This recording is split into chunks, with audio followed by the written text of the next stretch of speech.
Hello નમસ્તે, કેમ છો? મજામાં ખેડૂત મિત્રો? હું સુજાત ગઢવાડા, બીએસસી એગ્રીકલ્ચર ફરી એકવાર આપની યુટ્યુબ ચેનલ મિજાન એગ્રો એજન્સીમાં આપ સૌનું હાર્દિક સ્વાગત કરું છું. આજે આપણે વાત કરવાની છે કે જીરાના કયા એવા બિયારણ છે, ટોપ 5 બિયારણ કે જેના વાવેતર કરવાથી આપણને ઉત્પાદનમાં સારું એવું ઉત્પાદન મળી શકે અને રોગ પ્રતિકારક શક્તિમાં વધારે હોય, રોગ જીવાત ઓછી આવવા દે, સુકારા સામે આપણને રક્ષણ આપે એવી 5 બિયારણની જાત કઈ કઈ છે. સુકારો તો અન્ય તમે જો વાતાવરણને આધીન આવતો જ હોય છે, પણ તમે જો આ ટોપ 5 આપણા જે વધારે ચાલતા બિયારણ રહ્યા 5 એ તમે વાવો તો તમને થોડું ઘણું રક્ષણ મળે, એટલે સુકારો અને રોગ જીવાત આવવાની શક્યતા થોડી ઓછી રહે. તો એવા કયા કયા બિયારણ છે? તો એમાં પહેલા નંબર ઉપર આવે છે વેસ્ટર્ન બાયોસીડ્સનું C45. વેસ્ટર્ન બાયોસીડનું C45 નો પણ તમે વાવેતર કરી શકો છો. બીજા નંબરે આવે છે નિશાનનું 44. પછી ત્રીજા નંબરે આવે છે ગ્રીન ફ્લાયનું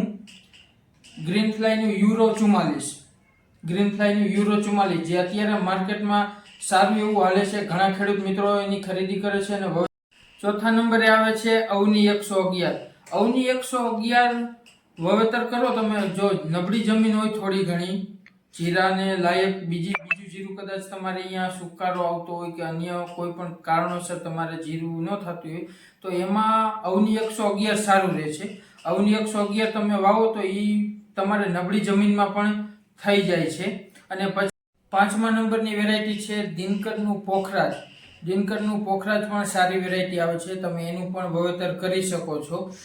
હવે આપણે વાત કરીશું કે આપણે જીરાનું વાવેતર કરી તે પહેલા આપણે કયું ખાતર આપવું પડે. તો આપણે આગળના વિડીયોમાં વાત કરી જ છે કે શિયાળુ વાવેતર આપણે કરીએ તો DAP ની જગ્યાએ આપણે કયું ખાતર વાપરી શકીએ કે જેનું આપણને રિઝલ્ટ સારું મળે, અને એ ખાતર આપણે પાયાના ખાતરમાં આપી તો આપણને ઉત્પાદન પણ સારું મળે. આપણે આગળના વિડીયોમાં વાત કરેલી છે.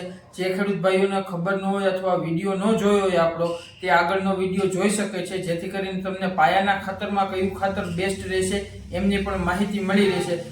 આવા જ નવા વિડીયો જોવા માટે જો તમે ફેસબુક ઉપર હોય તો ફોલો કરી દેજો, અને યુટ્યુબ ઉપર હોય તો સબસ્ક્રાઇબ કરી દેજો, અને શેર કરવાનું ખાસ કરીને ભૂલતા નહીં, જેથી કરીને બીજા ખેડૂત મિત્રોને પણ જીરાની માહિતી મળે અથવા તો પાયાના ખાતરમાં કયું ખાતર નાખવું એની પણ માહિતી મળે. જીરામાં ટોપ 5 બિયારણની આપણે આમાં વાત કરી એમની માહિતી પણ મળે, તો ખાસ કરીને શેર કરવાનું ભૂલતા નહીં. તો બસ હું તમારી સમક્ષ રજા લઈશ. જય જવાન જય કિસાન ખેડૂત મિત્રો.